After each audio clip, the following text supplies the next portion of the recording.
वीर हमीरजी गोहिल गुजरात की धरती के महान राजपूत योद्धा थे। वे गोहिल राजपूत वंश से संबंधित थे और उनका जीवन मातृभूमि, स्वाभिमान और धर्म की रक्षा के लिए समर्पित रहा। उन्हें आज भी वीरता और बलिदान के प्रतीक के रूप में याद किया जाता है।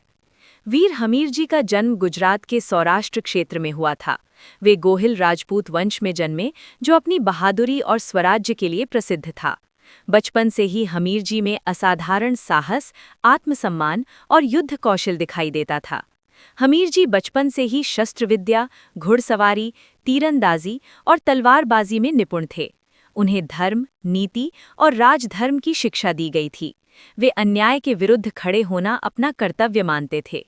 जब दिल्ली के सुल्तान अलाउद्दीन खिलजी के सेनापति ने सोमनाथ मंदिर को लूटने और नष्ट करने का प्रयास किया, तब वीर हमीरजी ने इसका विरोध किया। सोमनाथ केवल एक मंदिर नहीं था, बल्कि भारतीय संस्कृति और आत्मा का प्रतीक था। हमीरजी ने निश्चय किया कि चाहे प्राण चले जाएं, पर मंदिर की मर्यादा नहीं टूटने देंगे।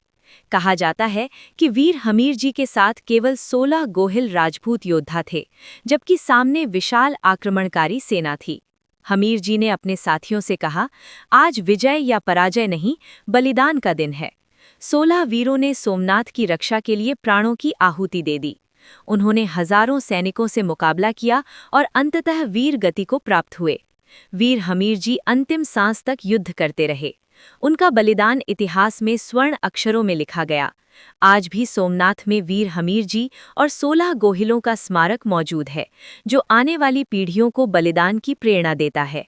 हालांकि इतिहास की पुस्तकों में उनका नाम सीमित रूप से मिलता है, लेकिन लोक कथाओं, जनश्रुतियों और राजपूत परंपराओं में वीर हमीरजी को धर्मरक्षक, स्वाभिमानी योद्धा और अमर बलिदानी माना जाता है। वीर हमीरजी का जीवन हमें सिखाता है, मातृभूमि से बढ़कर कुछ नहीं, धर्म और संस्कृति की रक्षा सर्वोपरि है। संख्या नहीं, साहस महत्वपूर्ण होता है। सच्चा योद्धा मृत्यु से नहीं डरता। वीर हमीरजी केवल एक योद्धा नहीं थे, वे बलिदान की जीवित परिभाषा थे। जो धर्म और स्वाभिमान के लिए प्राण दे, वही सच्चा वीर कहलाता है।